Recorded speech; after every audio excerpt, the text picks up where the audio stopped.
Porque assim, eu tava como estagiário, né? Então, o estagiário, Faz tudo, o né? bom estagiário é aquele que coloca a mão na massa, né?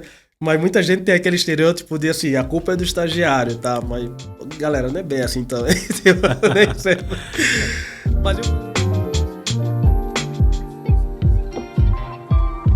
Está começando mais um Opencast, a sua resenha semanal, seu podcast de tecnologia. Eu sou o Cadu e hoje estou aqui com o Rafael. Conheci ali no, no Happy Hour, né? Pô, história muito bacana. Um cara aí com mais de 10 anos de experiência na área de DevOps, FinOps, né? Da Angola, né? Veio da Angola, tá há mais de 10 anos aqui no Brasil. E, pô, uma experiência incrível, uma história muito bacana, né? Pô, depois que eu vi a sua história, eu falei, pô, vou levar esse cara lá pro podcast também pro pessoal conhecer. Histórias como a sua, a gente precisa contar aqui mais vezes. Então, pô, seja muito bem-vindo. E vamos lá, cara, me conta aí como que foi sua infância lá na Angola, me Uau. conta aí, é, né, o que te motivou também vir aqui pro Brasil. Obrigado pela oportunidade. E a gente sempre fala, né? Os melhores, a gente acaba se encontrando nos lugares que a gente menos espera, É né? verdade. E eu estou aqui representando Angola, Luanda, minha casa, África, minha terra. Amo muito. Minha bandeira sempre será África. Eu estou aqui. Então, assim, a minha infância em Angola, Luanda, ela foi marcada eh, de uma maneira assim um pouco trágica, porque eu tive uma infância não vivida e passei por uma pré-juventude. Por quê? Porque Angola ela viveu uma fase de guerra, né? Guerra política, né? E aí depois começou a ter as guerras assim mais tribais. E essas guerras aí teve muitas destruições, muito genocídio em massa. E o meu pai era uma dessas pessoas aí que estava no fronte da guerra, né? Ele era fuzileiro e ele era contratado para fazer, para matar mesmo, né? Então, assim, nós não tínhamos casa definida, né? Então a gente falava assim, a minha mãe, ela para comprar um pão pra gente, ela tinha que percorrer mais ou menos uns 50 quilômetros caminhando, porque assim, não tinha nenhuma infraestrutura de transporte, né, para facilitar isso, porque a gente estava em momento de guerra, né? E a máquina de guerra, ela modifica toda a estrutura humana aí. Então, assim, nós não tínhamos casa própria, né? Então, assim, a gente tá aqui um ano, daqui do próximo ano a gente já tá mudando. Nós éramos novos, então não sabíamos Vocês exatamente. eram em quantos? A princípio, nós éramos em três. Eu tinha tenho duas irmãs mais velhas, né? E agora nós somos em seis, né? Depois vieram mais duas irmãs e mais um irmãozinho que aí fechou a conta. Então, cresceu um pouquinho a família, né? Cresceu um pouco. Mas assim, todos estão bem, estão vivos ali. Tenho duas irmãs em Portugal. Desde já mando um beijo, Débora, Ludmila. Vocês estão aqui no coração. E tenho a minha irmã Jael, a Esther e o Esdras estão em Angola também. Mando um beijão. Mãe, te amo. Pai, estou com você. E então, assim, tive essa vivência, né, de nós não termos amigos na infância, porque nós não saímos de casa. Eu tinha que brincar com as minhas irmãs, brincar mesmo de boneca, porque assim, eu era o único, né? Era o único rapaz aí. E nós não tínhamos amizade. Quando vinham as nossas tias, nossos primos, era muito mais fácil a gente receber eles do que a gente ir para casa deles. Não existia isso. Meu pai ele veio de uma tradição também um pouco complicada, que assim, a família dele tinha que matar ele por ser o primogênito, numa determinada idade. Então, isso já era o ápice da coisa, do tipo, a gente tinha que ficar sempre em alerta, né? Nós não tínhamos esse conhecimento porque os nossos pais não contavam pra gente o que estava acontecendo. Então, os meus pais só contaram pra gente em 2011, né? Isso aí foi um momento aí bem recente que eles sentaram e contaram por que que a gente estava daquele jeito. Vivia saindo de um lugar para o outro, que a gente não tinha contato com amigos. Então, eu não tive essas amizades na infância, né? Ficava em casa, era só estudar, era só mudar de casa, fazer as coisas de casa. E aí fui crescendo. Aí quando eu cheguei na pré-juventude, aí as coisas começaram a mudar já, né? Então, nisso, por isso que eu comento que a minha infância teve um salto ali. Por outro lado, eu tive mais conexões com as minhas irmãs, então a gente brincava bastante, né? Eu era o dono da casa na ausência do meu pai, e aí meu pai sempre dizia, ó, quando eu não estiver em casa, você é o dono da casa, você que tem que cuidar das suas irmãs. Então isso foi algo assim bom, porque a África, ela é assim, tem essa proteção, né? A gente sempre tem esse zelo assim pelos nossos, né? De proteger, de cuidar. Então assim, foi um momento como esse. E eu tive a vida na escola, né? Que também foi marcada aí, né? Eu falo que eu fui aquele personagem do seriado de Todo Mundo Odeia o Chris. Vivi as mesmas situações. Gente, eu comecei a assistir o Todo Mundo Odeia o Chris bem recente. Quando eu comecei a assistir, eu falei, poxa, esse cara sou eu. Eu vivi bullying, vivi um monte de situações que eu acho até que o pessoal que fez esse seriado, eu acho que deve ter pego assim um histórico meu aí, misturado e colocado aí, né? Então, a minha infância foi marcada desse jeito. Então você teve uma. Pelo que eu entendi, você teve muita responsabilidade desde muito cedo, né? Até pra cuidar Sim, das suas irmãs, eu cuidar da tive. família, né? Não teve como eu Começou a não. trabalhar muito cedo também? Eu comecei a trabalhar. Já trabalhava quando criança, porque o meu pai ele construía muitas casas, então assim, não tinha que ficar contratando pessoas, né? Tem um homem em casa, então vamos lá, tem que botar a É mão na massa. forte, né? É forte, né? Vamos lá, coloca a mão na massa, né? Só que eu fui uma das pessoas, sou uma das pessoas com muito orgulho. Por quê? Porque assim, hoje a gente percebe tarefas muito simples, muitas pessoas não tendo a energia de executar essas tarefas muito simples. Por exemplo, você sabe passar uma roupa? A pessoa, não sei e tal, tem que contratar uma pessoa. Sabe fazer uma comida? Não sei. Você sabe limpar a casa, pelo menos? Não. Você sabe trocar uma lâmpada? Não. Eu aprendi tudo isso. Então, assim, é um ponto que isso gerou uma maturidade muito acima da média, do tipo, eu consigo gerenciar tudo que tiver ao meu redor, porque eu sou um homem e, assim, tenho competências para executar tarefas que me cabem executar. Isso faz parte do nosso papel, tá? E eu estou falando um papel baseado no continente africano. A gente tem que mostrar mesmo que é homem em casa, é homem na família, é homem, né, com H maiúsculo, como a gente Sim, fala, sim, né, sim. de executar essas coisas, saber trocar uma lâmpada, saber arrumar, arrumar o seu carro. Então, eu comecei a trabalhar muito cedo. Meu pai construía e aí eu ajudava. E depois comecei a ajudar minha mãe, porque ela tinha uma loja de decoração. E aí eu começava a vender. Então, assim, comecei a ver o outro mundo de vendas, não sabia, era um zero à esquerda. E aí ela começou a me mostrar fornecedores. A gente tinha muito fornecedor asiáticos, árabes, né? Tem muita influência também lá em Angola. Para quem não sabe, muitas pessoas às vezes acham que só a África é só o continente que tem o pessoal preto. Eu chamo preto porque eu tenho liberdade para falar porque eu sou.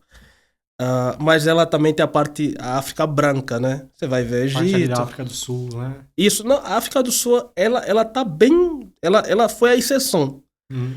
Porque se você for parar para ver, ela tá lá assim, ela é o último país lá de baixo.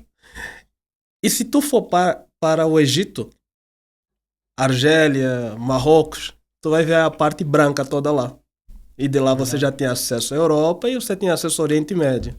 Então, e você vê que a galera é mais voltada para a religião muçulmana, né? Muçulmano. Então, a gente diz que a África está dividida em África branca, preta e centro, né? Que tem um mix aí. E então, voltando, tinha todas essas atividades assim de trabalho, e quando eu fui ajudar minha mãe, mudei toda a minha visão, comecei a vender, já estava fazendo informática. Você fez informática ali, curso técnico, né? Isso, eu fiz o meu ensino, e é engraçada a história, por quê? Porque meu pai tinha uma lan house, né? E a gente naquela época colocava jogos em máquinas, e as máquinas não eram preparadas para jogos assim como GTA, né? Counter-Strike.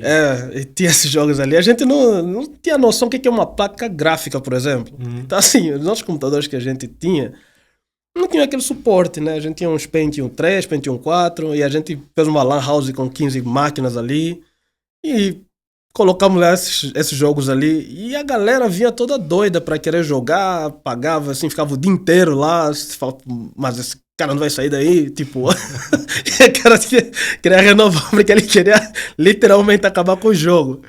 E o fornecedor que nos cedeu os computadores, eles cobravam muito caro para o suporte. E eu em casa, eu gostava de mexer, né, coisas eletrônicas, abrir rádios lá, TV para ficar vendo a fiação toda. E meu pai, um dia desse, ele foi lá no meu quarto, encontrei aquele mareado de fios, assim, tudo espalhado. Falou, meu, você que provocou incêndio aqui? Arranca tudo isso aqui.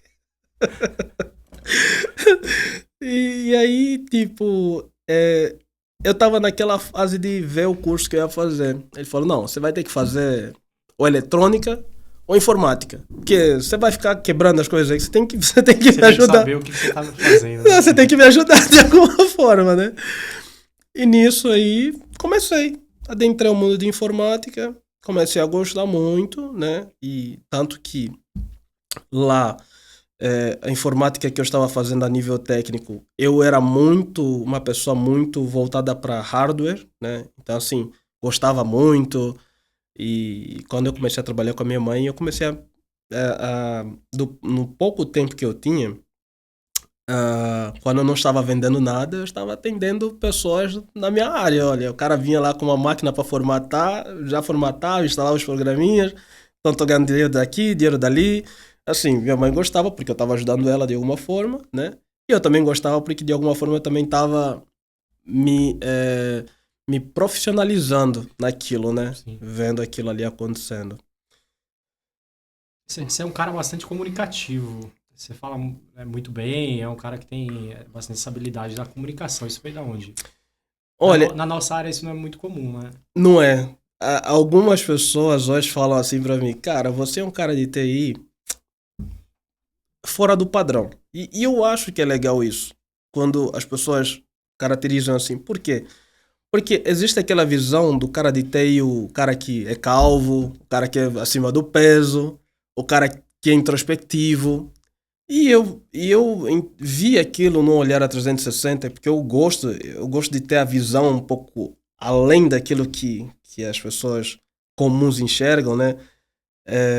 Do tipo, não, peraí, por que existe esse problema, né? Das pessoas serem assim meio introspectivas, especialmente na minha área. Porque estava faltando aquela comunicação, o profissional de TI, que consegue se comunicar com todas as áreas, que consegue simplificar processo, e que ele não tem nada a ver com aquele estereótipo que as pessoas colocam. Não, o cara faz musculação, ele treina, ele se cuida, ele cuida do visual dele. Quantas vezes algumas pessoas me perguntam, o que você faz? Você trabalha com o quê? Eu falo, eu trabalho com TI. Não, mas peraí, você não tem cara que trabalha com TI. Não tem cara de nerd, né? Não tem cara de nerd. Mas se sentar comigo, tirar um tema e falar, não, você é nerd. Mas é porque tem os dois lados. Do mesmo jeito que eu gosto da parte de tecnologia, eu também gosto da parte de humanas, psicologia, comportamental.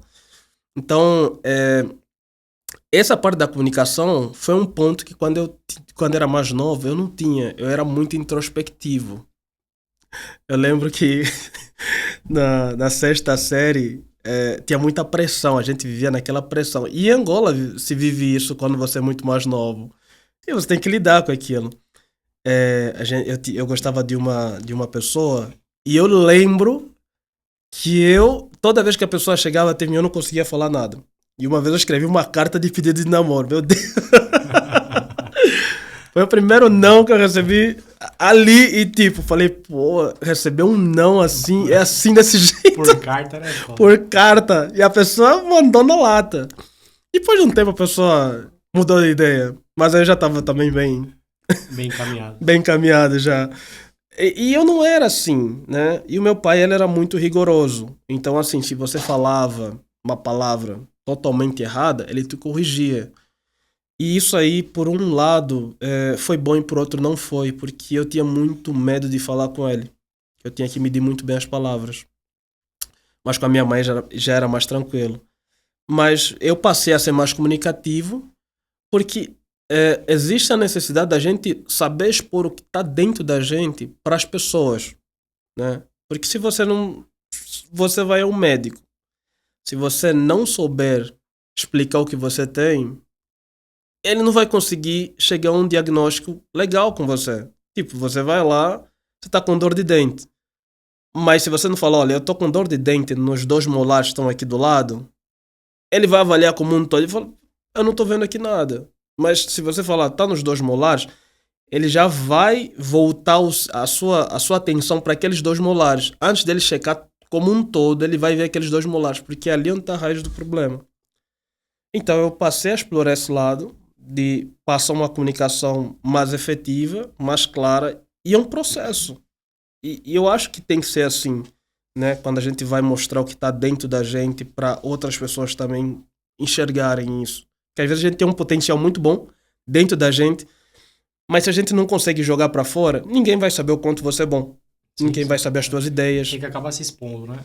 Sim, de alguma forma você tem que acabar mostrando o teu currículo, ele vem e a gente fala assim quando vai fazer aquelas entrevistas, stay calm, fica tranquilo, fala mesmo de você, não precisa dar muita volta, porque assim, de um lado tem um pessoal que está analisando comportamentalmente, do outro lado tem a galera mais técnica, mas muitas vezes não é nem a parte técnica que vão levar mais em conta, mas é a parte comportamental.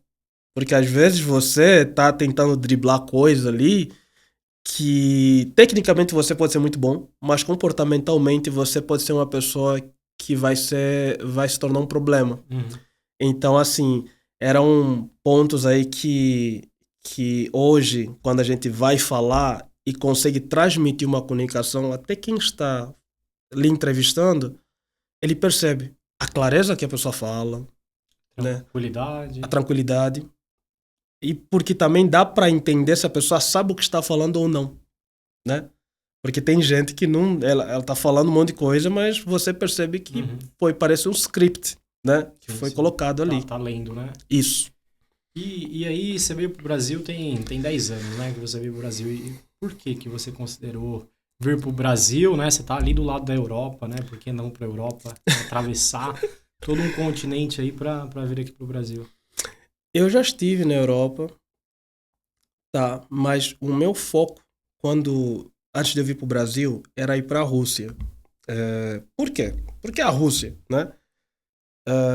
Primeiro, eu estava num debate com a minha mãe, porque a minha mãe ela não queria que eu estivesse mais lá, porque assim, eu tinha comentado anteriormente sobre uma perseguição familiar por parte da família do meu pai, são todos ligados ao governo, né? Mas infelizmente tem um outro lado obscuro ali, então isso, meu pai muitas vezes houve a tentativa de assassinarem ele no lugar dele. Meu avô, pai da minha mãe, morreu. Nós também fomos vítimas, porque a gente morava num 22º andar e assim, quando os meus pais saíam para fazer suas coisas, eles trancavam a gente. A gente morava nos prédios que a gente chamava de prédio dos cubanos, porque eram cubanos mesmo que moravam lá, porque Angola, ela, na questão geopolítica, ela tinha muita influência com países como Cuba e a União Soviética, que traziam profissionais ali para ajudar nos treinamentos de guerrilha, para poder ter mais vantagens assim em termos territorial e assim e armamentos bélicos. Então assim, nós morávamos nesses prédios e que eram reforçados, muito reforçados. Então assim, para você entrar para minha casa, você tinha que passar em 3 portas reforçadamente maciças. Caraca. Então, assim, quando os meus pais saíam, eles trancavam as portas. Ninguém sai, ninguém entra. Aí você tinha que ver assim no buraquinho lá pra ver quem tá lá fora, né? E se tivesse a chave, tudo bem, mas Tem algum momento né, dessa sua infância que te marcou, que você falou, cara, isso é... tem, Até hoje você lembra, você tem, tem um sentimento aí de... tem. Olha, é, esse é um momento assim épico, porque os meus pais saíram, eu lembro, eles saíram pra. Meu pai saiu pra trabalhar, minha mãe saiu pra ir pra minha avó, e a gente tava em casa trancado assistindo TV, né? E a casa começou a pegar fogo. Começou a pegar no quarto dos meus pais. Nós não tínhamos nem autorização pra ir no quarto dos meus pais. E a gente tava lá sentado, tudo tranquilo e tal. Tá saindo fumaça, a gente ignorou, né? É, e aquilo, o fogo, ele geralmente pega os pontos mais sensíveis. Colchão, por exemplo, né? Os panos geralmente são muito fáceis de pegar fogo. E pegou aquilo e começou a se espalhar. Quando começou a se espalhar, a gente começou a entrar em desespero. Porque aí já não estava se tratando da gente só sentir uma simples fumaça. O quarto estava fechado, estava passando por baixo da porta. Mas já estava meio que se tornando invasivo. E a gente morava no 22º andar. Né? Só que assim, nós como crianças, a gente tinha sempre a mania de ficar zoando os vizinhos de baixo, jogar papel, fazer um monte de coisa errada, né? Isso gerou uma visão dos nossos vizinhos que tudo que a gente gritava lá em cima era Era zoeira, bagunça, né? não era verdade, né? Então assim, aí começou a pegar fogo, espalhou pra cozinha. E aí começou a sair a fumaça. A gente começou a gritar na sacada, pedindo ajuda, e o pessoal, todo mundo ignorava a gente.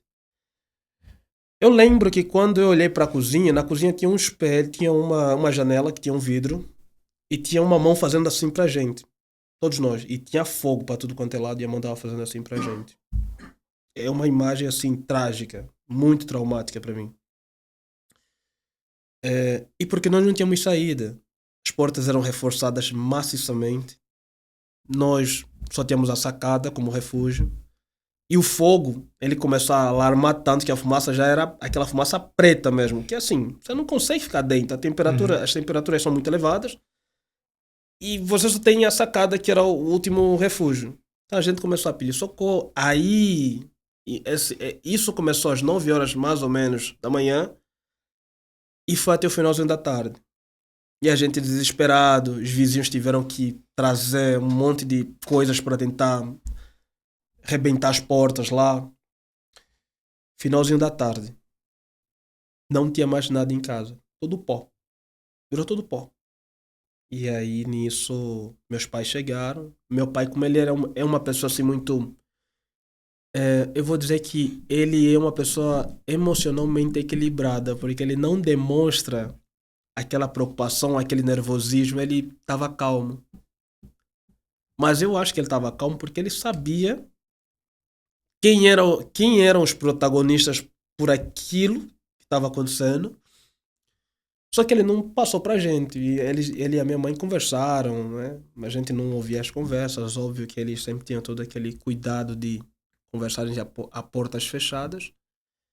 E, e assim, a gente teve que. O vizinho nosso emprestou um colchão, casal, e dormimos nós 5. Meu pai, minha mãe, eu e mais 2 minhas irmãs, durante 2 semanas.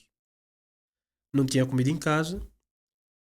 A gente só tinha arroz, milho, e aqui não é invenção. A gente tá na África, e assim, às vezes mostram muitas. A realidade lá não é a mesma, né? Em muitos outros lugares, quando a gente vai comparar. E já havia escassez de alimentos. Então, assim, a gente tinha que comer o que tinha. E a gente começou a nos alimentar só de arroz, milho, e assim, por um tempo. E depois nós acabamos mudando, né, daquela casa. E fomos para uma outra casa, que ali meu pai já criou toda uma questão, colocou reforço, assim, a casa inteira. Assim, por exemplo, se tu ia bater a porta na casa lá, deu 8 horas da noite, tu fosse bater a porta lá, tu recebeu uma descarga elétrica. Porque ele colocou... Caralho. não, Cerca elétrica em tudo. não, a gente não fala de cerca elétrica, mas a casa era toda cheia de grades. Uhum. Então, assim, cerca elétrica, eu acho que é a terceira fase, né? Porque antes da terceira fase vem primeiro a primeira fase de deixar tudo, assim, ligado nos 220, sem informação nenhuma que tem cerca elétrica. Não, não tem isso.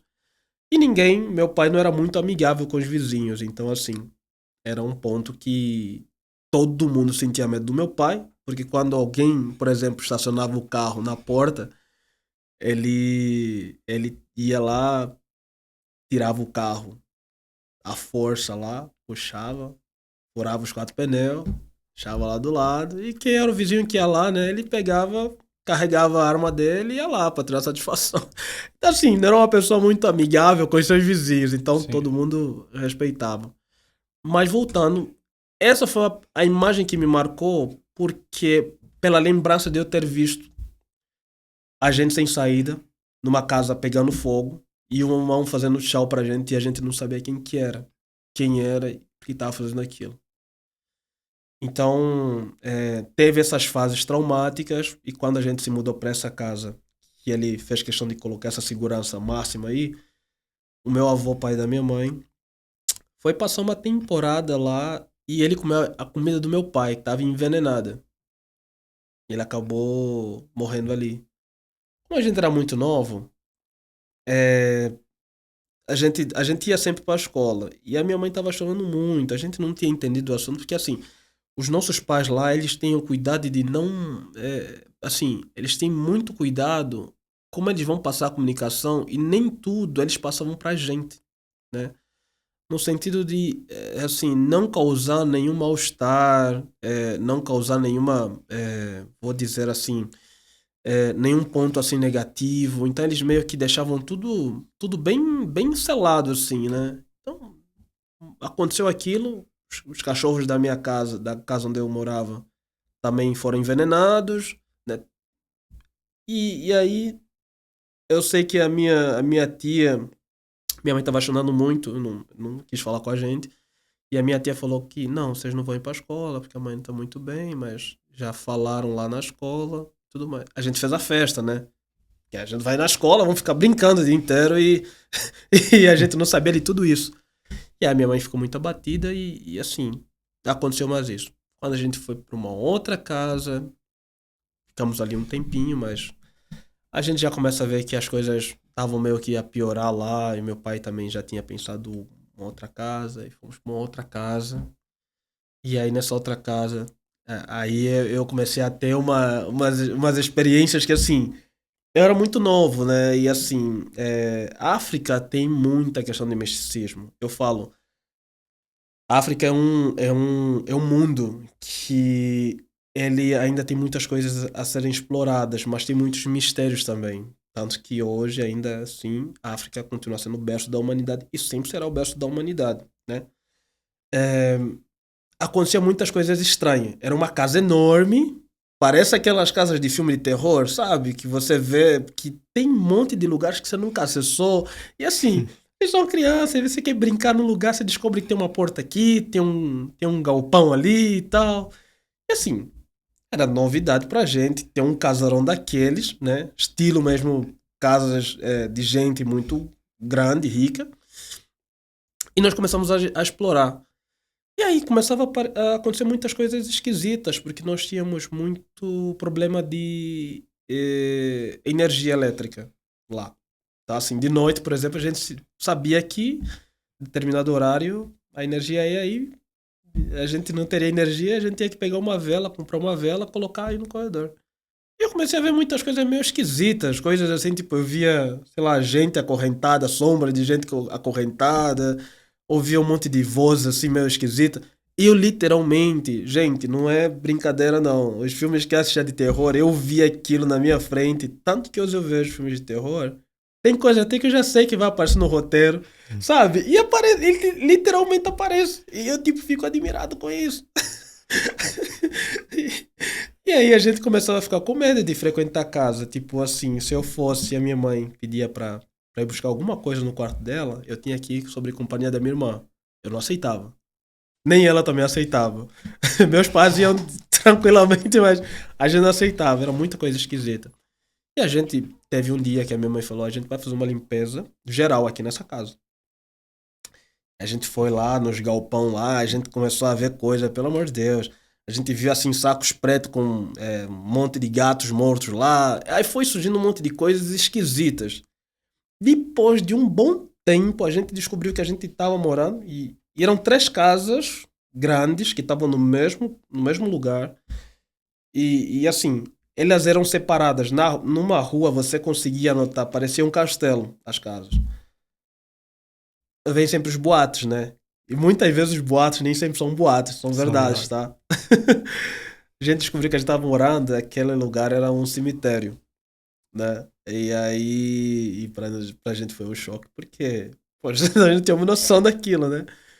A gente saiu, né? É, e o meu avô, pai do meu pai, que perseguia ele para tentar matar, foi lá um dia desses. A gente sempre tinha o costume, quando vinha alguém procurar nossos pais, a gente sempre negava. Ou os nossos pais avisavam: olha, você, se vier o fulano de tal, pode deixar entrar. Se qualquer pessoa que vier, não estou em casa. Então a gente era meio que o algoritmo de você colocava o script, a gente só reproduzia. Uhum.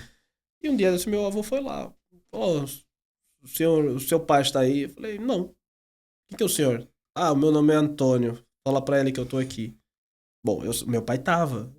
Eu fui lá, falei: não, só um momento, vou ver se ele tá por aí, que a casa é grande e tal. Fui lá falar: pai, tem um senhor chamado Antônio, está aí fora. Ele falou: Antônio? Tá, fala pra ele ficar um pouco aí. Eu fui correndo, falei: ah, ele tá, fica aí um pouquinho e tal. Ele foi lá, ficou uns 10 minutos lá com ele, conversando. Depois ele entrou. Aí continuamos a fazer aquelas. Tava fazendo obras ali. Ele me chamou: vem cá, você conhece aquele senhor que tava aí na porta? Eu falei: não. Ele falou: ele é o meu pai, seu avô. Ele quer tanto mal, eu não sei porquê, e ele é seu avô. Mas assim, como eu não gravei a imagem dele, então pra mim foi uma coisa assim: ah, sempre tem muita gente aqui em casa, vem procurar meus pais ali. Ah, não gravei, né? Também, graças a Deus, não tinha nem condições nenhuma de gravar uma pessoa dessas ali, que fez mal pra gente. Tentava atingir nossos pais, mas não conseguia e estava tentando atingir a gente para conseguir chegar aos nossos pais, né? E então isso foi um dos pontos ali que foi mais outro ponto aí marcante. E aí foi passando, essas passagens que a gente foi tendo de casa em casa, sempre acontecia coisas assim bem esquisitas pra gente. Ou tinha perseguição, a gente não ficava por muito tempo, ou alguma coisa mirabolante acabava acontecendo que não, a gente não ficava tranquilo, não ficava em paz. Então, quando a minha mãe estava pensando em, em ver um lugar para eu estudar, ela falou: meu filho, eu quero que toda a família que está aqui, todos nós aqui, temos que, vocês têm que sair para fora, a gente vai ficar aqui, mas vocês têm que ser pessoas muito competentes. E a minha mãe sempre acreditou no meu potencial.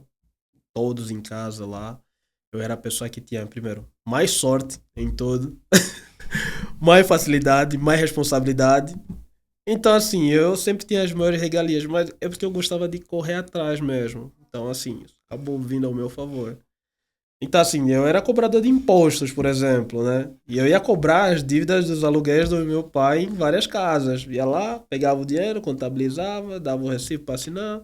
Meu pai me dava uma porcentagemzinha, né? Não era muita coisa, mas já era alguma coisa. Ajudava minha mãe lá nas vendas e acompanhar ela comprando os produtos que faltava para repor. Cuidava da parte de contabilidade quando via a Polícia Econômica, que aqui seria uma Receita Federal. Fazia meus trabalhos de informática, né? Então vamos dizer que era Privilegiado, né? ao mesmo tempo mercenário, né? Porque onde Sim. tinha dinheiro eu tava lá, tava lá infiltrado. Então assim, cogitou-se ir para a Rússia primeiro. E tinha um programa da Rússia lá e assim, era aquela fase de eu entender o que eu quero. Eu falei: puxa, primeiro comecei a pensar na visão de cloud, porque na época falavam de cloud, mas eu achava que era mesmo uma nuvem, assim, que você Tava no céu pairando lá e você ficava jogando as coisas lá. Então, meu TCC, inclusive, do meu ensino médio, técnico, foi do website em cloud, tá? Não sei nem como é que eu passei naquilo ali, mas eu passei, tá? E eu queria fazer nanotecnologia. Nanotecnologia é o futuro, tá? Inteligência artificial é o futuro, nanotecnologia é o futuro, blockchain é o futuro. E tem outras áreas ainda que ainda estão ascendentes ali, que estão para substituírem muitas áreas que são muito mais operacionais por áreas mais automatizadas, né? Ou seja, tirar um pouco do esforço humano, colocar máquinas trabalhando ao favor desses humanos. E é interessante porque naquela época eu tinha comprado um documentário de uma pessoa que falava sobre as profissões do futuro. E é uma coisa muito interessante nisso. Ela disse assim, os profissionais do futuro, eles não vão executar tarefas como tarefas monótonas, tipo, você está no supermercado, está passando as coisinhas ali. Hoje a gente vê que já foi modificado um pouquinho dessa estrutura. Tem máquinas que você tem toda uma questão de você só passar o produto e ela vai fazer tudo por você, né? É claro que ali também a gente tem que ver pelo lado humanístico que tem gente que, né, foi mandada embora e foi substituído. Mas, por outro lado, os erros humanos diminuíram naquilo. Porque às vezes você assim, você vai passando os produtos e às vezes você erra nos cálculos ali, você tem que chamar o gerente, aí tem um custo também adicional ali, porque você é humano, então, e aí você quando substitui uma pessoa por uma máquina que tem um algoritmo para fazer aquele trabalho de maneira mais ágil, geralmente um patrão, um chefe, um líder, ele vai querer optar por esse lado. Só que, qual é o segredo da coisa? O segredo é quem que coloca esse algoritmo na máquina? Quem é que pensa sobre toda uma trajetória que vai ser operada aqui? Uma jornada do usuário, uma experiência ali de ele conseguir fazer o processo do começo ao fim, né? Exato. É humano. Então, assim, os humanos ainda vão ter o seu trabalho, só que num outro nicho. Só que vão usar mais a consciência. Exato. E eu vejo que também é a oportunidade dessas pessoas, né? No caso, sei lá, um atendente de supermercado, se reinventar, se reciclar e começar a pensar em o que eu posso ser útil, né? Visto que está chegando essas tecnologias, né? Como que eu posso me reciclar, né? Sim, sim. Essa questão, ela envolve muito. Poxa, você às vezes vê pessoas que estão há 20 anos trabalhando de caixa. Não tenho nada contra quem está fazendo o seu trabalho de ser caixa. Mas quando você vai conversar com a pessoa, muitas vezes a pessoa está 20 anos ali. Eu estive trabalhando, depois eu vou chegar bem lá, como repositor numa das empresas ali que é engraçado porque quando eu fiz o processo seletivo, o pessoal falou, olha, é uma empresa multinacional, francesa e tal, mostrou um monte de coisa lá. Os primeiros meses, gente do céu. Olha, eu trabalhei tanto, mas tanto, e era repositor, né? Tinha que arrumar meu setor, tirar um monte de pallets do depósito, levar lá para os clientes. E eu estava no setor mais crítico. Por quê? Porque a galera falou, não, ele é africano, tá cheio de força, vamos colocar no setor mais crítico. Literalmente, é verdade mesmo, não é brincadeira não. Colocaram no setor de sal, óleo, arroz, essas coisas, esses cereais, né? E esses produtos. E nisso fui trabalhando, né? Nessa questão de, pô, melhorar o meu processo, mas é interessante que quando eles venderam toda aquela ideia, eu fiquei assim até animado. Mas quando eu fui ver a realidade, assim, nos meus primeiros dias, eu fui vendo as pessoas que estavam trabalhando lá. Porque às vezes você começa a ficar mais motivado com as pessoas que estão no meio. Do tipo, se você tiver num ambiente em que todo mundo tem vamos dizer assim, poxa, ele é empregado e tem uma empresa, ele tá fazendo esse tipo de atividade fora a empresa. Essa pessoa, ela conseguiu, em 2 anos, conseguiu, por exemplo, abrir uma escola técnica, por exemplo. Mas quando você vai observar, os colegas seus estão há 20 anos, tu vê que a estrutura dele física já está comprometida. E em 20 anos ele não fez um ensino superior. Ele em 20 anos não conseguiu fazer um ensino médio técnico. Ele está na mesma posição, eu começo a desconfiar. Você fica preocupado, né? Começo a ficar Você não quer estar ali naquele... Não. Tanto que nos meus primeiros 2 meses eu falei, gente, eu não vou ficar aqui. Eu ouvi a história do... E aí foi aqui no Brasil, você tava falando que a ideia era ir pra Rússia, você chegou a ir pra Rússia ou não? Não. O fator idioma foi um dos pontos aí críticos, porque eu precisava ter 2 anos de idioma russo. Entendi.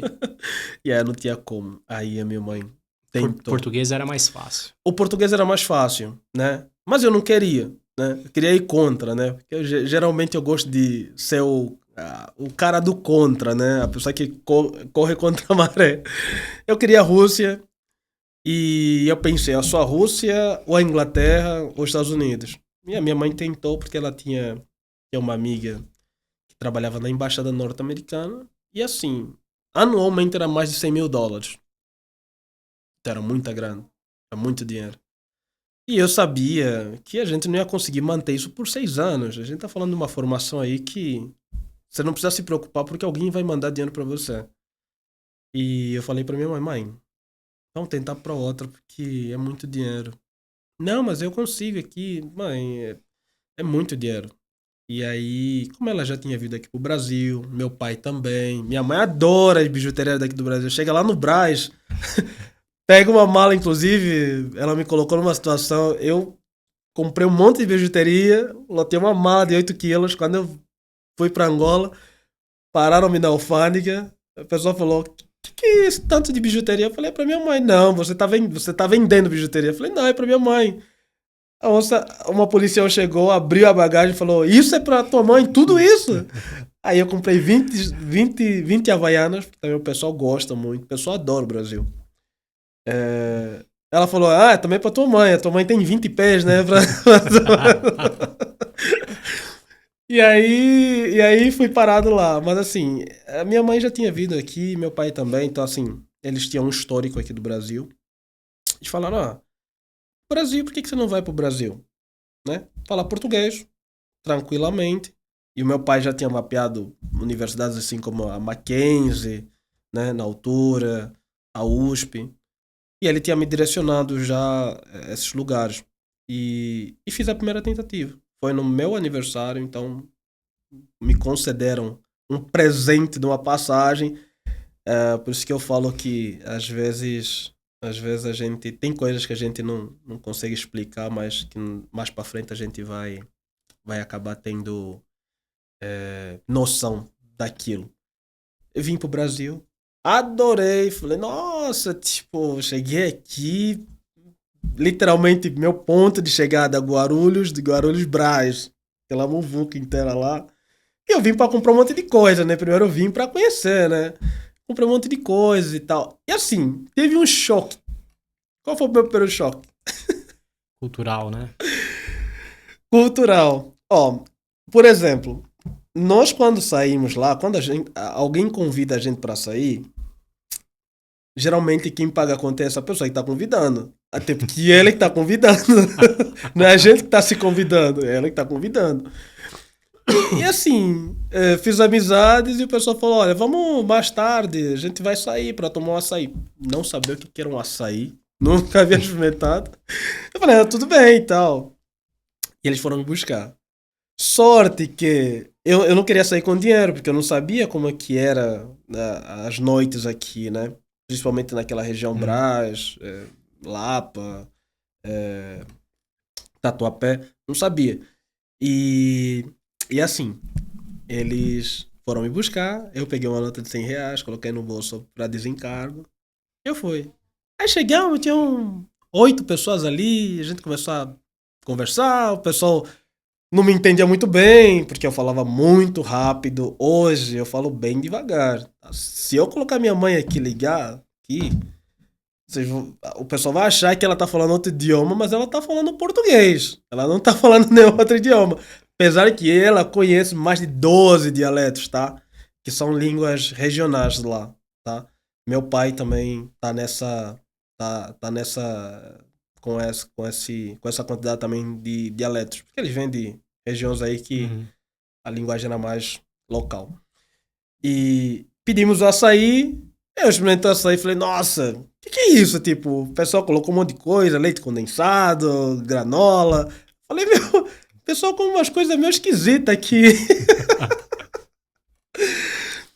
E aí, eu comecei a tomar aquilo ali e tal, tipo, chegou a hora da conta, né? Eu tava despreocupado, falei, bom, tranquilo, né? Vão Todo mundo, pagar, né? não vou pagar nada. Todo mundo pagou, né? E aí todo mundo ficou me olhando e o garçom tava aqui do meu lado. Eu falei, o que é? Não, só falta você. O pessoal falou assim pra mim, só falta você.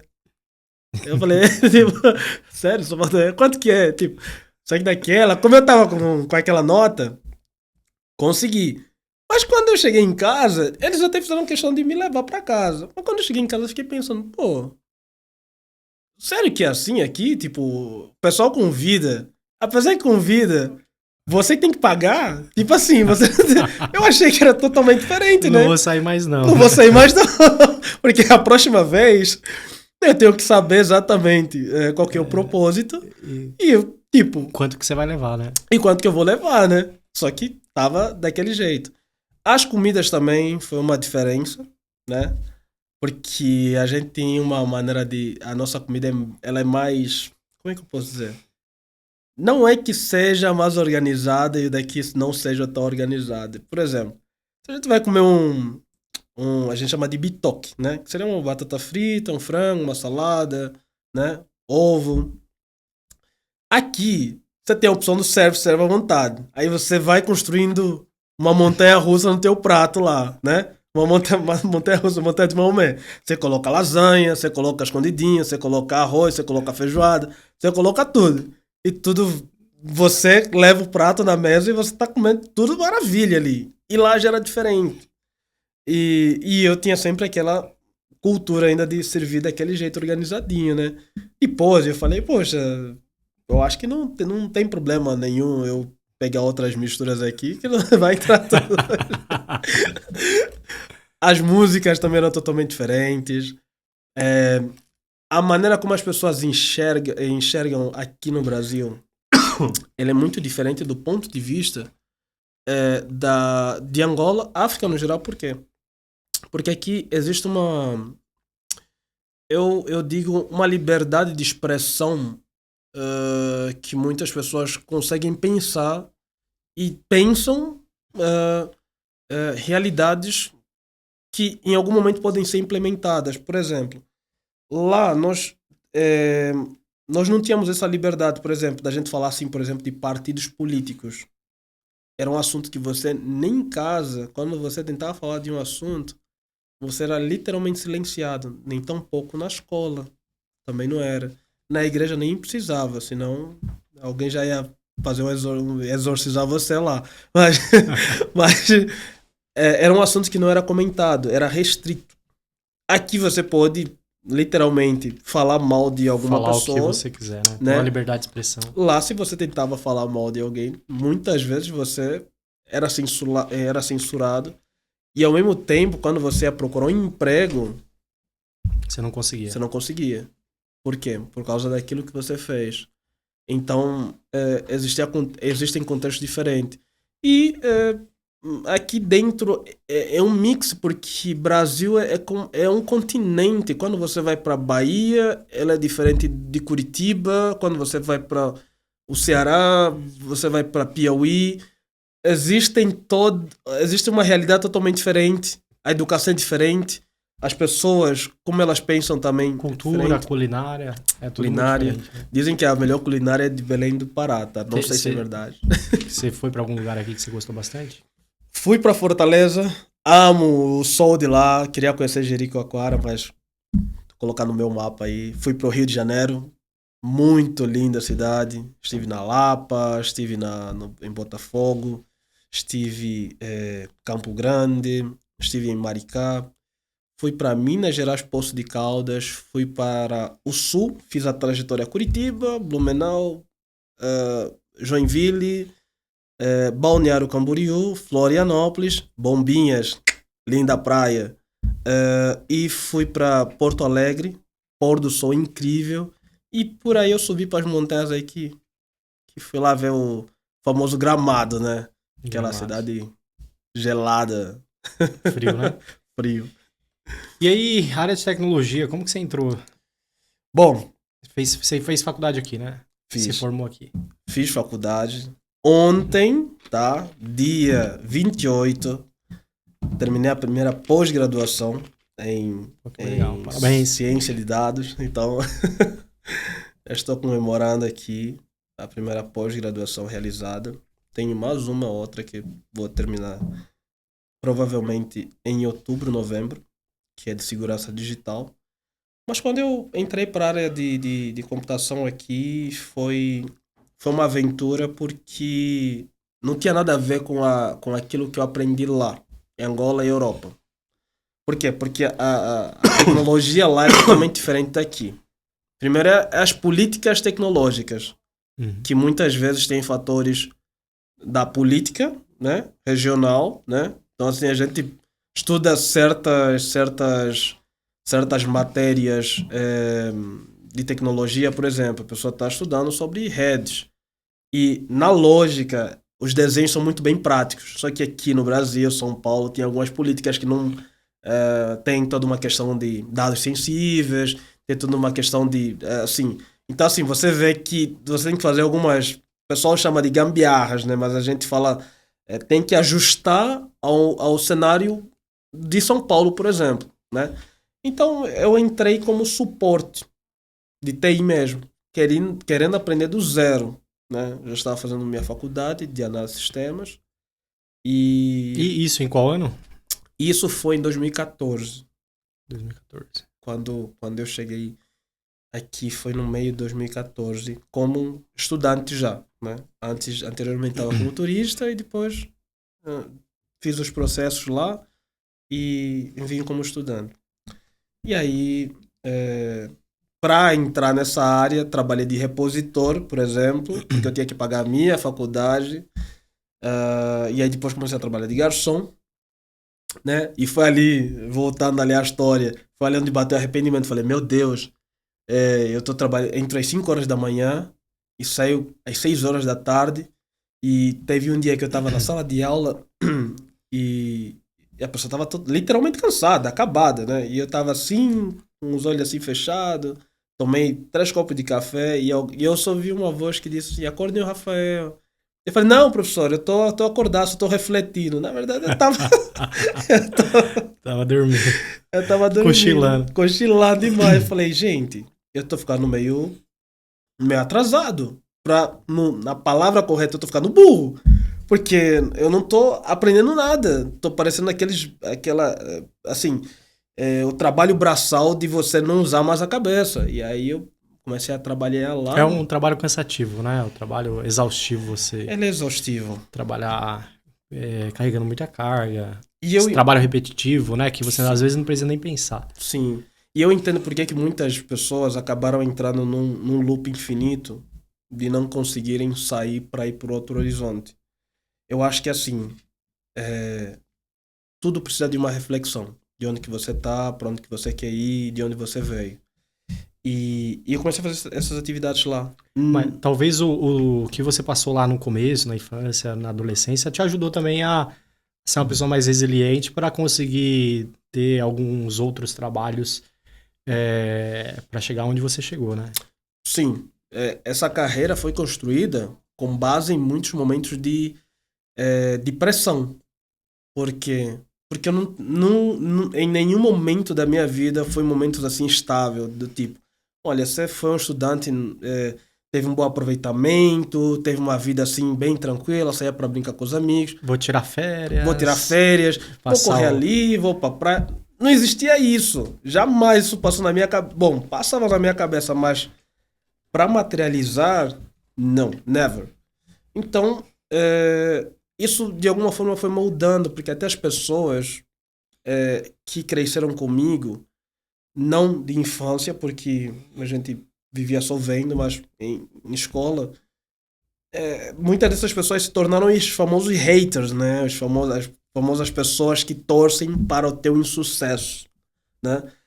E para o nosso insucesso, né? Às vezes tem pessoas aí que parece que tá com você, mas você depois, com o passar do tempo, você começa a descobrir que não é bem isso. E isso, de alguma forma, me fez eu ficar isolado.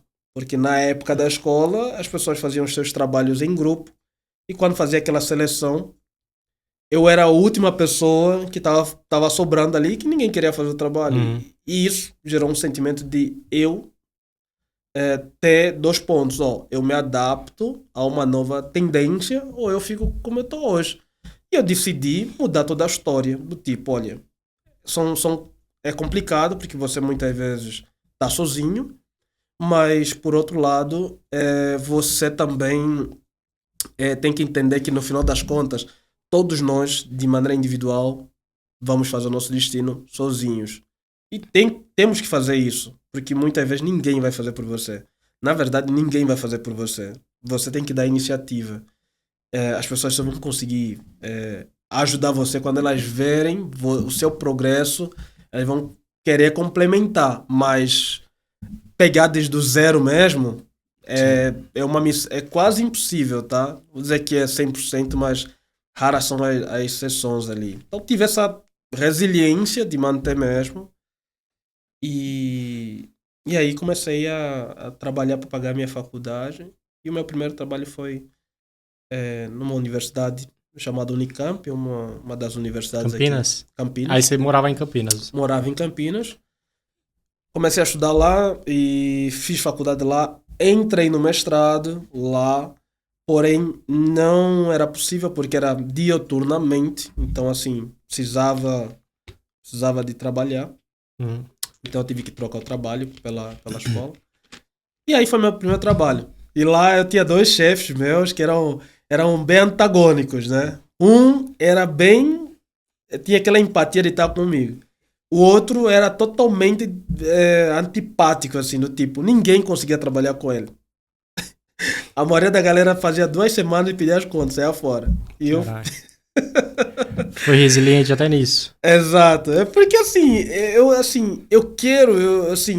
eu gosto dos desafios. E eu precisava entender por que, que as pessoas não gostavam dele, por que, que as pessoas achavam ele insuportável, né? Só que assim, eu tirei pontos positivos desse meu primeiro coordenador e de outros também. Por exemplo, ele era uma pessoa que muita gente não gostava dele, mas todo mundo respeitava. Porque ele era aquele tipo de pessoa que ele sabia fazer as coisas dentro do processo. Então, mesmo que ninguém gostava dele, porque ele era muito processual, as pessoas não tinham como contrariar. E o outro era mais liberal, do tipo, não, tipo, a gente consegue fazer desse jeito e tudo mais. E foi ali que eu comecei a aprender na raça, do tipo assim, disciplina.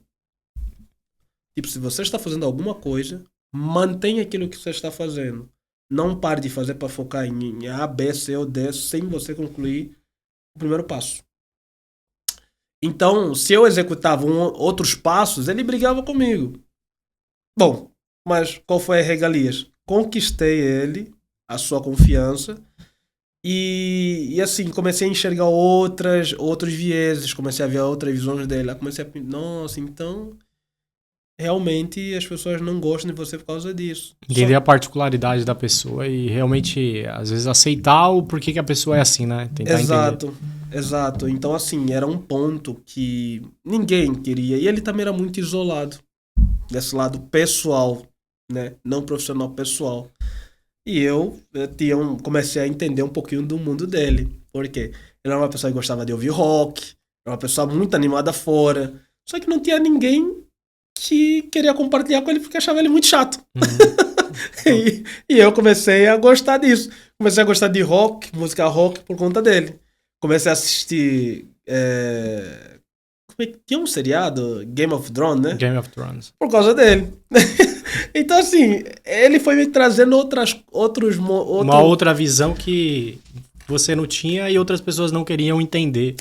E profissionalmente, eu comecei a me autoexigir mais. Legal. Era um trabalho público, a máquina pública em muitos lugares ainda requer uma dinâmica, porque ainda é muito engessada, né? Quando a gente vai falar de ambientes públicos em termos de tecnologia, Mudar alguma coisa é muito difícil, né? o processo é muito burocrático, Sim. ele é muito manhoso e muitas vezes até complexo para uma aprovação, né? Uma aprovação, uma simples aprovação. Uhum. Bom, eu estava lá, fiquei 2 anos e até eles ficaram meio assim, falaram assim, cara, você tá de parabéns, porque você foi a única pessoa que conseguiu esse tema todo. Aí eu fui para a iniciativa privada já, mas eu saí lá como suporte de TI. E aí você mexia com... Formatação de máquinas, configuração de servidores, servidores, rede Windows, cableada, Windows, Linux. Legal. Eu trabalhava de campo, né? Então, assim, eu tinha... Mexia muito com cabo ou não? Parte de cabeamento, de estrutura de cabo, passar cabo por debaixo do solo. Sim, eu fazia desde o trabalho de... Porque assim, eu tava como estagiário, né? Então o estagiário... Faz tudo, né? O bom estagiário é aquele que coloca a mão na massa, né? Mas muita gente tem aquele estereótipo de assim, a culpa é do estagiário, tá? Mas, galera, não é bem assim também. Nem sempre. Mas eu fazia as coisas porque assim, eu queria aprender do zero. Sabe quando você tem aquele sentimento forte, assim, do tipo, cara, eu quero esquecer tudo aquilo que eu fiz e quero começar, assim, com uma realidade totalmente nova. Nem que eu seja aquela pessoa que sabia mexer com isso aqui. Não, peraí. Às vezes, você sabe, mas o que a outra pessoa vai te mostrar é o mesmo processo. Só que a terminação vai ser diferente. Você pode até saber formatar uma máquina, mas você sabe a regra. Por exemplo, sabe como você limpar um disco? Assim, deixar ele limpo, literalmente limpo. Porque quando você formata uma máquina, ainda tem informações lá. Geralmente vão parar arquivos, se a gente entregar para especialistas mesmo de hardware, eles vão conseguir encontrar arquivos lá ainda. Mas você fazer um processo de limpar a máquina, preparar a máquina para uma possível devolução sem nenhum dado, colocar um sistema operacional, deixar ele totalmente licenciado, colocar os aplicativos, os programas totalmente homologados, garantir que esse computador consiga acessar a intranet, que aí seriam os diretórios dentro da corporativo. Configurar DNS, DHCP. né? Tu consegue fazer isso, assim, seguindo o processo. Então, assim, eu aprendi essa parte mesmo. E ele fez questão de dizer assim, você vai ter que sair daqui aprendendo isso. Eu já sabia fazer, mas eu comecei a ver, poxa, eu não falei pra ele que eu já sabia. Falei, não, eu quero aprender tudo. Tipo assim, eu até sei, mas eu não me importo em... Vou esquecer o que eu sei e vou como se fosse uma criança de 5 anos ali pra aprender do zero. Yep. Que legal. E aí você foi pra área de DevOps. Como que você entrou? Como que você migrou pra área de DevOps? Aí foi uma transição que eu fiz dessa empresa para uma empresa chamada General Electric, e ali era uma indústria. A General, conheço. Grande empresa. É uma empresa... Manda um abraço até pro Rodrigo aí, que hoje é o presidente da General Electric da América do Norte geral aí. Foi uma das pessoas aí que conversou muito comigo. E assim, você vai perceber que todas essas trajetórias que eu fiz, sempre consegui manter bom relacionamento com os meus coordenadores e líderes. Eu literalmente não gosto de chamar de chefe, porque chefe é uma coisa muito, muito antiga, do tipo ficar mandando, ordenando, e eu acho que o líder geralmente abre a visão, mostra uma visão mais longa e o potencial que você tem. Lá eu estava trabalhando com indústria, então assim, eu era engenheiro nível 4, então mexia com contratos, a gente tinha contratos com empresas como a IBM, a Dell, né, leasing de máquinas, processos, e assim, eu comecei a incomodar muita gente. E aí começa, né, porque assim, quando você é uma pessoa que você começa a fazer com maestria as coisas, e as pessoas começam a acessar você com mais facilidade, se você tiver colegas de trabalho, pode ser um problema. Porque tem gente que não vai gostar. Tem gente que não vai gostar porque você está chamando mais atenção.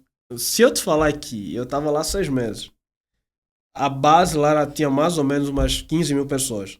Eu conhecia mais gente do que o próprio meu gestor. E as pessoas que vinham até mim, todos eles, eu tomava 20 copos de café por dia, só de convites. Para almoçar tinha brigas. Por quê? Eu era do tipo que olhava assim do tipo. Eu via pessoas da minha área querendo fazer tudo para os executivos, os chefes. E eu não, eu queria olhar para as áreas que estavam críticas, a parte operacional mesmo. Olha, estou com um problema no meu computador, olha, estou isso, estou aquilo. Não, vamos resolver. Quando eu fiz aniversário, eu tive várias festas surpresa em vários departamentos. Nenhuma daquelas pessoas que trabalhava comigo teve isso. E isso foi deixando aquela marca. É claro, tive muitas outras atividades que eu acabei executando como iniciativas, né, de melhorias, mas teve uma fase que em 6 meses eu olhei assim e eu perguntei pro meu colega, quanto tempo você está aqui? Eu estou há 5 anos. Quanto você ganha? Aí ele falou, ganha um X. O meu valor naquela época era bem próximo do dele. E eu falei, pô, eu tô aqui há 6 meses, o cara tá há 5 anos aqui, e ele tá ganhando sempre esse valor aqui, eu vou ter que meter o pé daqui. Ou eu vou ter que ser violento em sair desse patamar e ir para um outro. Aí qual foi a minha ousadia? Como a galera da área executiva, eles eram pessoas que tinham tinham muitas influências. Um dia desse eu fui lá, teve um chamado lá que era para instalar uns programinhas lá no Vice. Eu falei assim, ó, deixa eu perguntar, como que você faz para gerenciar essa empresa toda aqui? Porque eu sou assim mesmo, na lata, assim, direto. Real talk. O cara falou assim, você quer saber como é que eu faço para gerenciar isso daqui? Eu falei, não, eu quero, porque assim, eu quero navegar por novas áreas, eu tô achando muito chato, tô fazendo um trabalho repetitivo. Ele foi pegar uns livros assim, desse tamanho, de PMO, né? Aqueles livros de gerenciamento de projetos, né? Falou assim, ó, tó, leva, estuda tudo isso, quando você tiver mais ou menos estudado, você vem falar comigo. Eu adorei aquilo ali, porque assim, eu gosto de estudar. Eu gosto quando a pessoa me desafia. Desafia, né? Fiz. Aí comecei a ter outras ideias, meu gestor não gostou, né? Aí começou a ficar uma coisa assim muito, muito complicada. E eu tive que deixar. E aí foi quando eu comecei a ver outras tendências do mercado voltadas para minha área. E aí foi quando eu entrei para uma empresa que é muito conhecida chamada Deloitte. Uma empresa aí. Conheço. Uma empresa ali que quem trabalha lá sabe como é que é a pegada lá. Né? Assim. É uma consultoria, né? Ela é uma consultoria, faz parte das Big Fours. Ela é a número 1 das Big Fours em auditoria e consultoria do planeta Terra, até onde eu sei, né? E eu entrei lá numa iniciativa de ser encaixado em algum projeto. Era 900 candidatos para 6 vagas. Na Unicamp eram 180 vagas, candidatos para 3 vagas. Eu passei numa dessas 3. Lá na Deloitte passei numa das 6. Porque é aquela questão. Você tem que ser muito... Você já veio de Angola. Porque assim, há aquele olhar do tipo, por que eu tenho que contratar você e não um cara daqui? Então a minha cobrança é 3, 4 vezes maior do que de uma pessoa daqui. Ser 3 vezes mais competente do que uma pessoa. Exato, porque senão não faz sentido a pessoa me contratar. Né? Tenho que render muito mais para a pessoa ver, não, realmente, né, existe isso. E eles, naquele momento que eu passei, tiveram uma conversa comigo e eles falaram, você conhece a AWS? Falei, never. No. Eles falaram, você tem vontade de aprender? Com certeza. Quero aprender. E aí, onde está, assim, muitas vezes, certos pontos de limitação de algumas pessoas. Porque eu conheço pessoas que estão há 20 anos como especialistas de banco de dados e eles não se adaptaram a outras mudanças. Do tipo, olha, eu posso né, ser uma pessoa que também mexe com programação. Pô, eu posso ser um líder técnico? Não. Você não se limita E aí quando ele a seu escopo, né? Exato. E aí quando ele perde o cargo, ele não sabe por onde começar, porque ele fica totalmente fora do mercado, porque o mercado já está lá bem para frente. Aquela linguagem que ele sabia, a especialidade dele era naquele lugar. E aqui agora é outras coisas. Por isso que muitos deles acabam ficando desempregados ou acabam voltando assim a estaca zero. E aí tem toda uma questão de cultura, de você aceitar. Falei, não, quero aprender. E aí foi o meu primeiro desafio, né? Saber lidar com computação em nuvem. De verdade, né? De verdade. É porque aqui, há poucas horas atrás, a gente estava conversando e eu comentei que a minha visão na altura de cloud, eu achava que era uma nuvem que ficava pairando por ali, né? e que não era verdade. Na realidade, não é bem assim, né? Existe um computador físico, né? Então, assim, eu falava, poxa, sair dessa visão utópica minha, assim, para entender como é que funciona o conceito do tipo, o que é um microserviço, o que é um load balancer, o que é você pensar em conceito de multi-AZ, multi-region, o que é você pensar em, por exemplo, pontos de cache, por exemplo, que a gente fala de CloudFront, em outros lugares existem outras terminologias. Literalmente eu queria ver o negócio assim na minha frente e segurar para falar, olha, isso aqui é o load balancer. E não uma coisa que eu não sei, não vejo. Eu só dou alguns cliques e sobe. Ou seja, a gente tinha um preparo de um servidor. Não é tangível, né? Não é tangível. Quando você mexe com suporte, o físico, rede, cabeamento, você passou um cabo e você tem esqueci até o nome do aparelhinho para saber se, né? Sim. Qual que se é categoria A, se é categoria B. Exato. Né? A parte de suporte é muito tangível, né? Quando você vai para cloud, é muito intangível, né? E tudo que você... Para fazer troubleshooting é mais complexo, né? Exato. Porque você precisa toda uma questão de lógica. E aí onde está, né, um dos pontos. Tem que entender bem dessa parte de lógica. Porque o tempo que a gente levava para preparar uma máquina, um servidor, por exemplo, sei lá, horas, muitas vezes, dias, porque às vezes precisava de alguns fornecedores A, B, C, principalmente para fazer troca de discos. Na AWS, Azure, Google, Huawei, Alibaba e tantos outros providers, o Oracle, 2 minutos é o suficiente. Colocou as nomenclaturas ali, os tags ali, definiu onde é que vai ter servidor. Voilá, está funcionando. Coloca um load balancer na frente, dependendo da estrutura como você vai criar.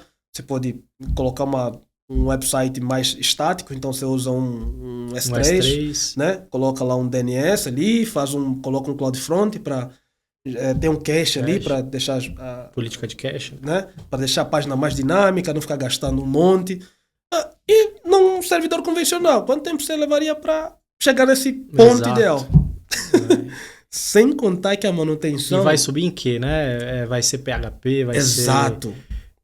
.NET, aí para cada servidor de aplicação você tem uma tecnologia diferente. Exato, e ainda tem que fazer aquelas famosas amarrações ali, porque nem sempre... Porque hoje em dia tem Docker, né? Então Docker abstrai já tudo. Desenvolvedores, vocês sabem que a vossa vida está facilitada por Docker, tá? Não só desenvolvedores, no geral, contexto. Sim. Então, assim, coisas de 2 minutos. E para mim foi um processo que eu precisei levar poucos meses para aprender a nível hard. Do tipo assim, às vezes para você aprender mundo nuvem, tem gente que levou anos ali para aprender. Eu tive que me ajustar a um ambiente crítico. Do tipo, no dia a dia você tá em... É isso que está acontecendo. E de noite eu tinha que estar estudando. O que é um S3? Tipo, como que faz isso dali? Tipo, exatamente o que é? É um disco? É um... Porque às vezes o desenho tá desenhando um balde. E você vai imaginar que é um balde mesmo aquilo ali, sabe? Mas não é um balde, é só um armazenamento. E daí que você pode criar políticas de movimentação de arquivos, você pode criar versionamentos, você pode criar uma lista de bloqueio de determinados objetos. Então, dentro de um serviço, existem muitos serviços que você pode complementar. e em poucos minutos. Sim. E eu comecei a ficar fascinado. É mais configuração, né? Você tem que saber configurar, você tem que entender o negócio e saber configurar aquela ferramenta para aquele negócio, né? É porque, na verdade, o cloud, quando você vai criar uma infraestrutura como essa, a pessoa que está conversando com você, ela está te explicando o problema dela. Você, como um arquiteto, como um DevOps, você tem que entender, no ponto de vista de negócios, qual é o melhor padrão que você vai oferecer para aquele tipo de situação. Perfeito. Porque às vezes eu estou falando aqui de uma situação que é uma página estática e também eu posso colocar uma página dinâmica. Por exemplo, eu quero fazer uma venda de bilhetes. Página estática não vai dar certo. Eu tenho que, por exemplo, mudar essa configuração. Sim. Um exemplo, tá bom, eu vou ter um EC2 lá, um EC2 potente, aí eu coloco um autoscaling. O que é esse autoscaling? Então, me permite, se eu tiver um número expressivo de requisições, ele vai chamar outras máquinas para poder dividir a tarefa. E a gente está falando de um autoscaling horizontal. Porque também tem um vertical, que você troca a máquina pela capacidade, né? Unicamente. Mas nesse caso, eu estou querendo dividir a atividade com outras máquinas para me dar um resultado mais rápido, tá bom? Mas ali nisso, eu também tenho que entender, se é uma venda de bilheteria, de bilhetes, essa máquina vai receber muito tráfego de entrada. Então eu já vou procurar uma máquina que ela esteja mais voltada à rede. Porque aí você tem a família também das máquinas. Máquinas com mais CPUs, máquinas com mais disco. Né? Mais disco, máquinas que são voltadas mais com placas de rede, Sim. máquinas mais voltadas para GPUs. Então assim, eu vou colocar uma máquina mais voltada para tráfego de rede. Aí eu coloco um load balancer a nível aplicação, tá bom? Aí eu vou padronizar, por exemplo, ela vai ter um banco de dados, tá bom? Eu já vou criar uma camada de segurança para essa máquina só conversar com esse banco. Já tem sua VPC tudo configuradinho. Já tem a sua VPC, já tem as suas subnets. Subnet. E aí eu já estou criando uma infraestrutura um pouco mais complexa, porque a nível de VPC, que seria a parte de rede, eu já estou criando, por exemplo, um VPC for logs aí, que vai me passar todos os logs da camada de redes. Eu posso colocar um AF na frente do load balancer também, porque aí eu evito de ter requisições falsas, brute force, aquelas outras, aquelas ameaças a nível aplicação, né? E aí eu vou criar um banco de dados, aí eu vou entender se o banco vai ser multi-region ou se vai ser um banco de leitura e gravação para ser mais rápido. Muitas vezes eu posso até implementar dentro dessa configuração, posso colocar um S3 também, dependendo dos arquivos, mas eu já estou direcionando essa estrutura porque ela vai estar mais preparada. E assim, se tiver um acréscimo aí de capacidade, ela já vai estar também ela vai estar já configurada para atender essa demanda. Se eu colocasse no S3, por exemplo, esquece, ia ser um desastre, ninguém ia conseguir vender bilhetes, ia ser uma tragédia, porque o prejuízo ia ser mais prejuízo do que lucro. Sim.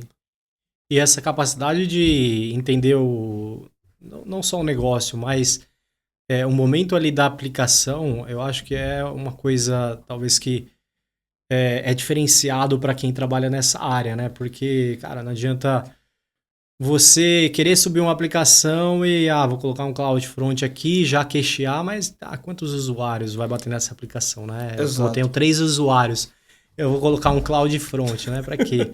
Então, você entender todo o negócio, entender o momento da aplicação, se é um MVP, se é uma aplicação crítica que vai precisar escalar, vou precisar distribuir requisição, e aí você conseguir servir essa aplicação mediante a necessidade, não o contrário, né? Às vezes a galera tem aquela visão de, cara, vou subir uma infraestrutura já parruda, porque se acontecer né? E geralmente, né, nunca acontece, né? É ao contrário, a gente depois tem que fazer FinOps, que é reduzir infraestrutura, mitigar custo, taguear tudo, para aí sim a gente manter é um custo equilibrado, né? Não saindo prejuízo. Eu ia chegar até nesse ponto porque é interessante isso. Você percebeu que o mercado, a partir do momento que muitas empresas vieram adotando o mundo cloud, né? Muitas empresas começaram a adentrar muito fortes nisso, investindo massivamente no cloud, tirando sua infraestrutura on-premise para cloud. Só que você percebeu que quando entrou a pandemia, muitas dessas empresas começaram a pisar no freio porque começaram a pagar muito e tendo pouco acesso. E aí o conceito de FinOps começou a entrar ali, do tipo, vamos lá. Porque a cloud, ele é assim, você paga pelo que você usa. Correto, no ponto de vista lógico da palavra, sim, sem sombra de dúvida. Mas, vamos lá. Se você tem um ambiente de produção, um ambiente de desenvolvimento e um ambiente de homologação, faz sentido você, tanto o ambiente de homologação quanto o ambiente de desenvolvimento, você manter uma máquina que é on demand. Ela não é máquina reservada lá não, tá? Ela tá on demand, porque você criou, né, usando a configuração natural. Ela tá funcionando 24 horas do dia. Vamos lá.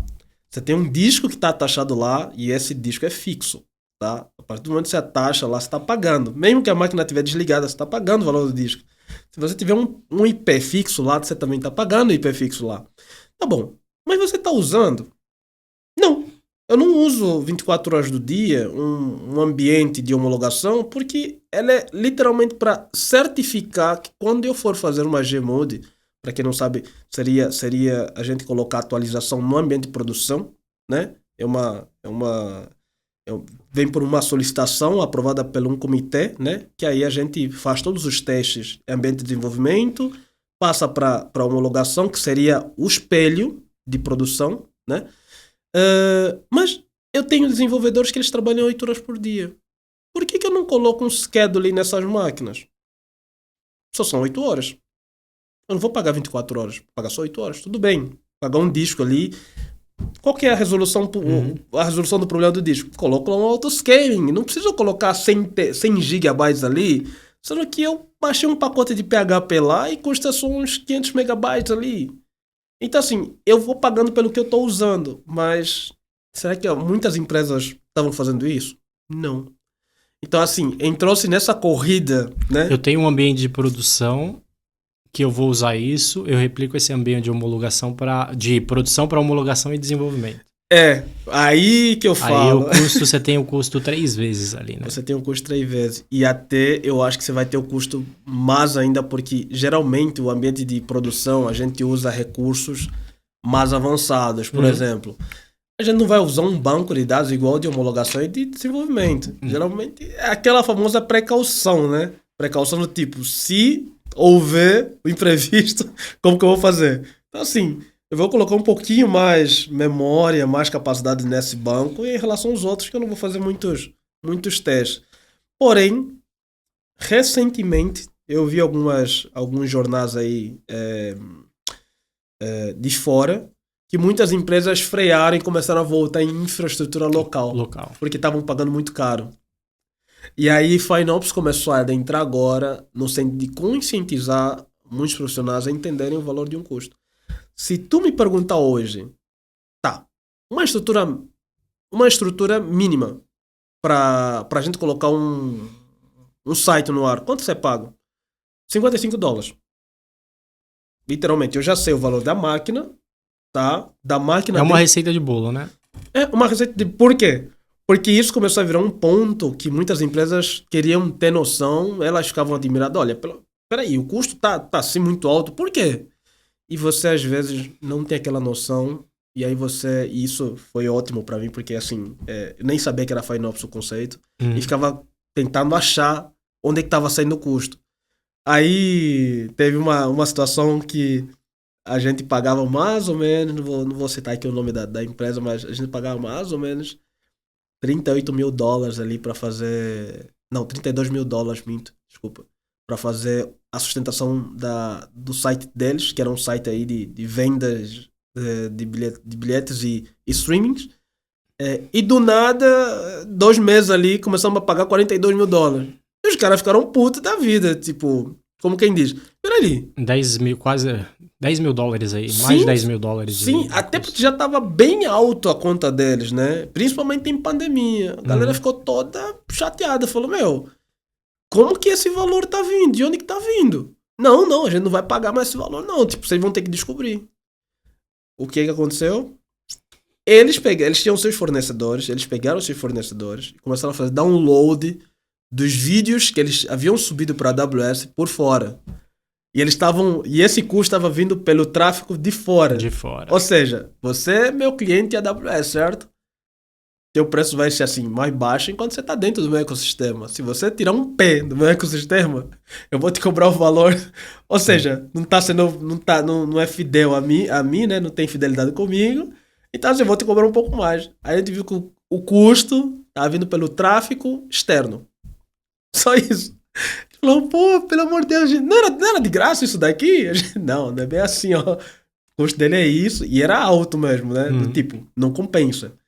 Então, assim, foi vindo outras terminologias, porque por mais que o cloud ele foi um mundo que facilitou muito, em poucos cliques você subir infraestrutura, ter uma noção também no ponto de vista de negócios, entender o melhor caminho, porque às vezes existem empresas que os profissionais eles criam certas infraestruturas, mas por não entenderem do negócio, eles vão deixando aquilo como se fosse uma rotina. E às vezes não entende nem do técnico, né? Pô, configura uma VPC errado.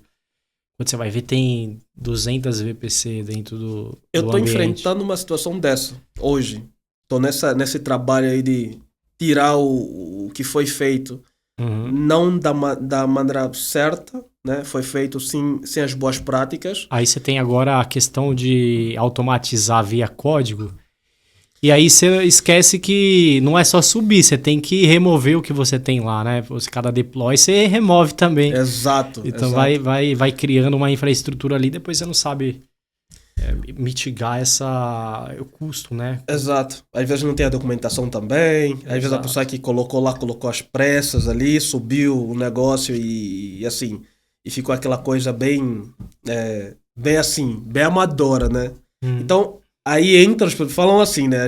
O pessoal contrata um pouco mais barato profissionais que acabam causando esses dilemas. E vê aqueles caras que são meio chatinhos, mas os caras resolvem o problema. E assim, esses caras ali são literalmente os mais chatos que querem levar a empresa num padrão de excelência no mundo ideal. Do tipo, olha, realmente vamos fazer o bom uso das tecnologias. Tá pagando pelo que você usa? Tô pagando. Por quê? Eu tenho aqui scheduling nas máquinas de homologação e desenvolvimento. Os meus discos são todos com escalabilidade. Aqui as máquinas, a gente entende que... A gente fez um monitoramento de 6 meses, entendemos que as aplicações conseguem suportar esse tipo de máquina a longo prazo. A gente cria máquinas reservadas, a gente coloca savings plans ali. Então, assim, a gente tá pensando numa estrutura do tipo, já que eu vou ficar com esse provider, a gente vai meio que fidelizar, né, alguns pontos ali para obter mais desconto. E nisso, como eu era arquiteto, precisava de ter essa visão. E precisava também de ter as garantias de certificação. Então, nos primeiros 6 meses, eu tirei a certificação da AWS de arquiteto. Não fiz nem a básica, já fui na de arquiteto. Tirei a da Azure, de arquiteto também, que era, na época, a AZ304. Tirei da Huawei, de arquiteto, também um provider que hoje em dia o Brasil tem tido uma aderência boa por causa dos custos. Apesar de ser novo, tem bastante aderência, né? O pessoal tá aderindo bastante. Quem conhece a Huawei sabe que a Huawei... A Alibaba também sim, tem um... Sim, a Huawei, a nível de inteligência artificial, não tem nenhuma tecnologia que tá na frente da Huawei. Zero. A Huawei em inteligência artificial, em tecnologia 5G e 6G, são eles que mandam. Sem dúvida alguma. Tanto que a China hoje, um dos países ali, usa a Huawei a todo momento. Sim. Meu pai foi uma vez na China. Era um sistema que, assim, você tá na rua, em tempo real, assim, as câmeras, elas levantam toda a informação sua. Se você tem problema, como é que tá a tua vida financeira, isso é até um problema que se vive, né? Assim, em alguns lugares lá, né?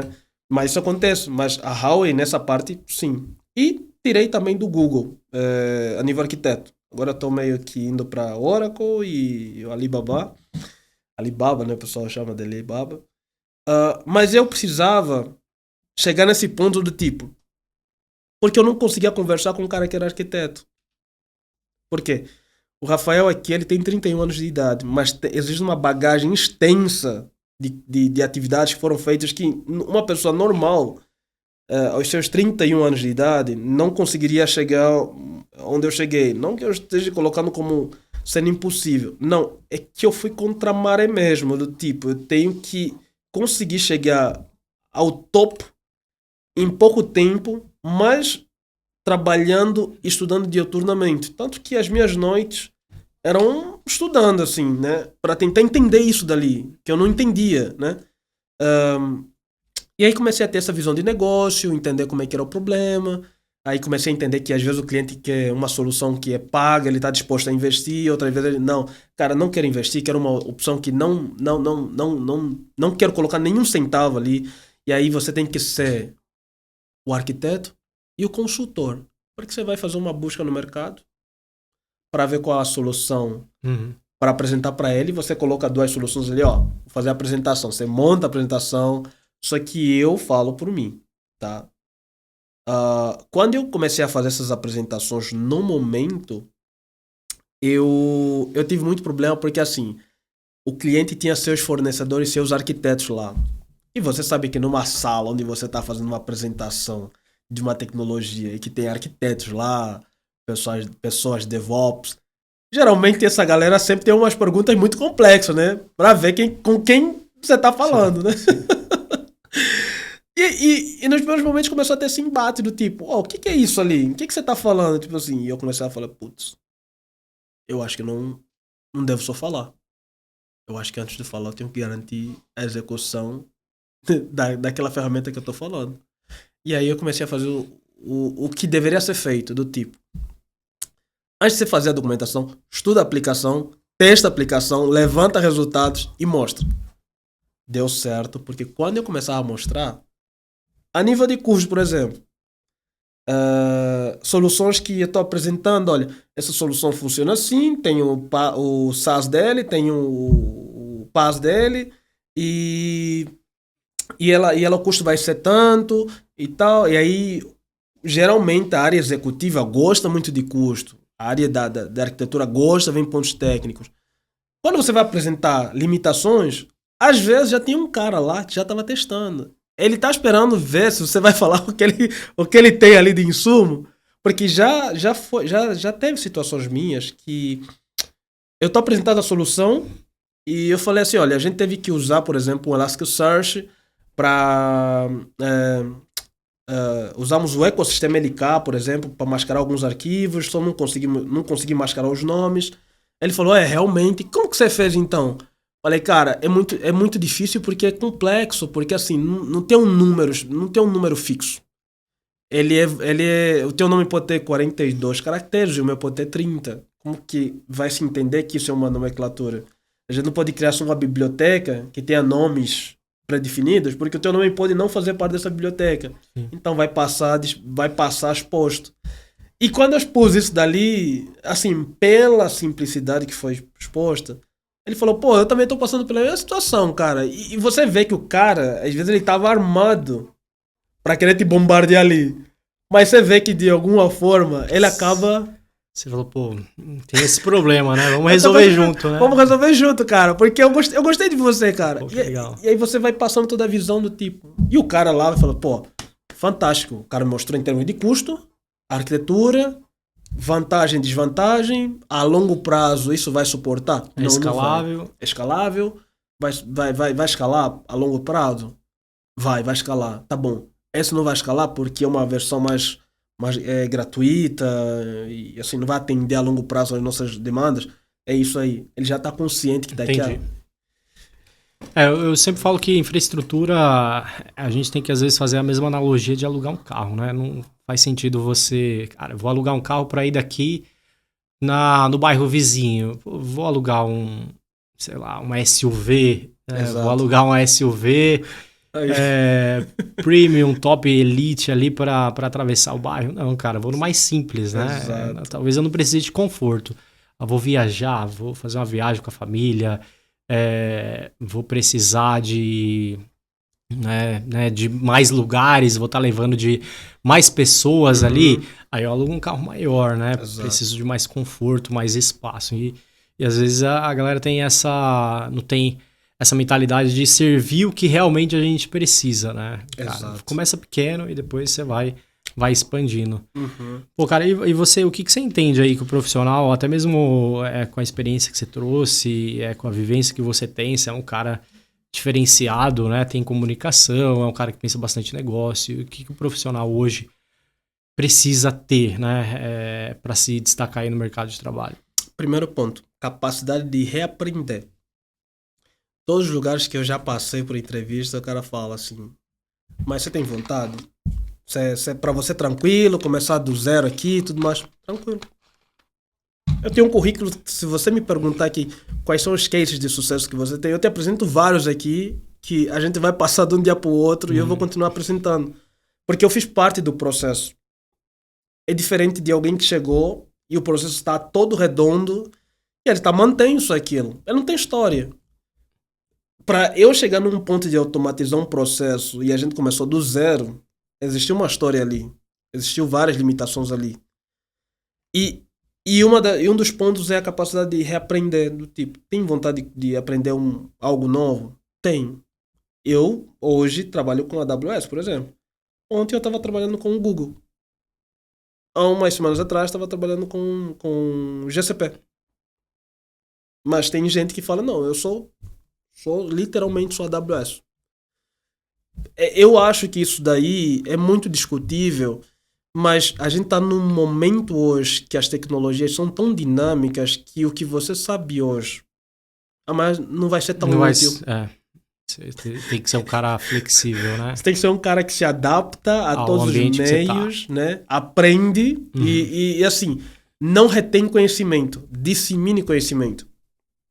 Quando você dissemina conhecimento, eu entendo que até as pessoas que estão com você, só o fato de você falar para as pessoas, por exemplo, às vezes tem pessoas do RH que fazem uma entrevista e a pessoa não sabe o que ela pergunta certos pontos que muitas vezes ela só está perguntando, mas ela não sabe o que ela está perguntando. Ela fala assim, você tem experiência em por exemplo, Jenkins, pipelines?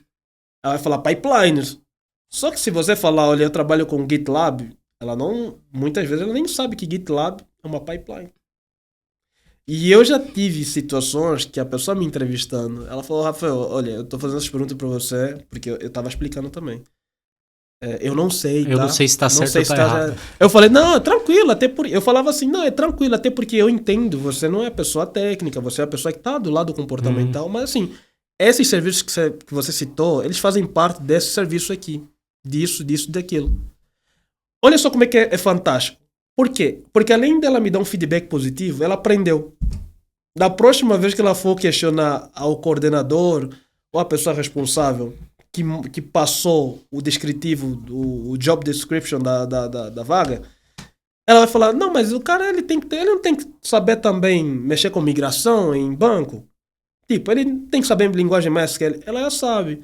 Mas por quê? Um profissional que passou isso para uma pessoa que não é técnica, mas, sabe, passou no sentido de tipo, ela não sendo técnica, mas ela sabe o que ela tá falando. Exato. Agora. Ela fala, não, esse cara tem capacidade de passar conhecimento, de falar para pessoas, e isso é muito já bom. valida questões comportamentais também. Exato. Já valida soft skill, cara. Esse cara sabe ter uma comunicação legal, ele consegue explicar para uma pessoa que não é técnica, né? Ele teve a empatia. Porque às vezes o pessoal mais técnico, às vezes é um pouco mais mais fechado, né? Não tem, às vezes, muita empatia, ou mesmo... Quando sabe o que vai falar. Ou mesmo até... O cara não tem paciência. Aí fala, Exato. Aí exato. fala de qualquer jeito, né?